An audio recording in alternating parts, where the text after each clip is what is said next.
I was curious to get your thoughts just really on, in the context of this conversation we're having today, what the role of the traditional nuclear family is in society today, and what your take is on that. Thank you for having me. I recently had a surgery, and so I'm not able to fly. So I really appreciate the opportunity to testify virtually.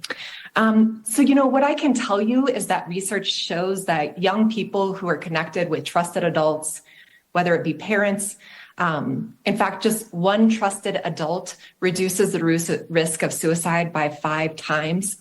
So the reality is, family structure is important. And, those of us in this community know that we have family structures in which our children are very taken care of, have great health outcomes, similar to others who might be in different structured households. But the truth is anyone can be a trusted adult and impact the outcomes for young people. And so that's why we're constantly educating the community, be the trusted adult for the young person. No matter where you are, you could be a teacher, you could be a neighbor.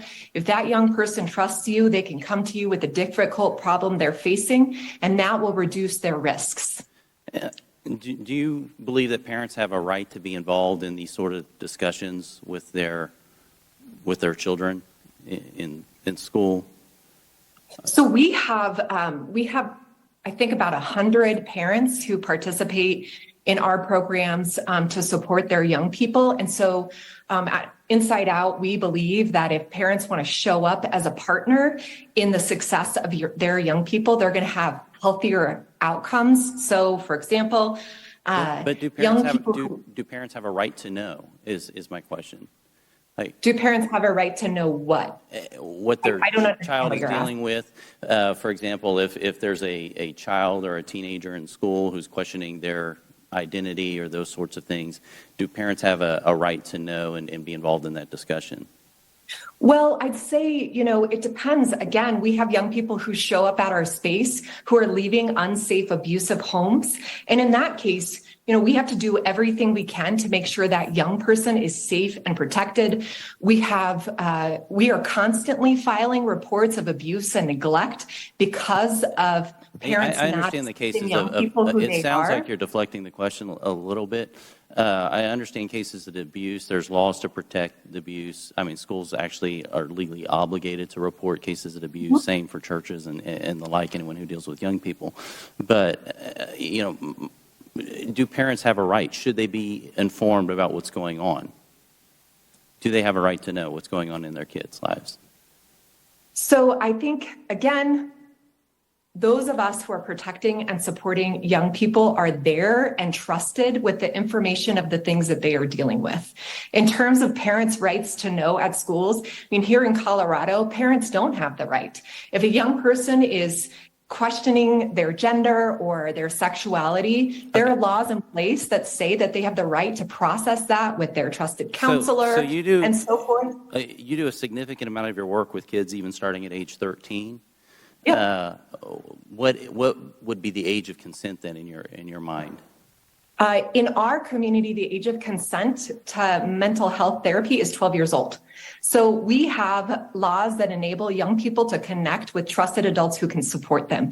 That is just so important. It prevents suicide. And so we serve young people at 13 because we know they come to us and we can prevent negative health outcomes for them.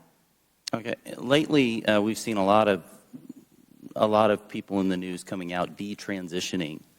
Could you speak to that phenomenon and what's that person going through? Did they get it wrong? Were they going through a period? Is it just a fluid thing? Could you speak to that? Well, I can't really speak to an individual's personal experience. Somebody's gender is just a really personal experience, but I can speak to you. I've been in this work for a long time. I know a lot of trans folks, close friends, family members, and I just never heard a case of anyone detransitioning. So I honestly don't think it's a real. There's a number of cases in the news right now where this is happening, and the concern for parents have is, we've all had awkward teen years where we've question things in existence and a lot of things. And the question is kids who are maybe making a permanent decision, even without the input of their parents, and making irreversible decisions. You know, there's some who've talked about they can't have kids anymore and they wish they could, and the like. And so I'm curious how we would work to protect kids. I wish we had more time. The gentleman's time has expired. Because I think this is an important issue to get into. But thank you for being here. Thank you.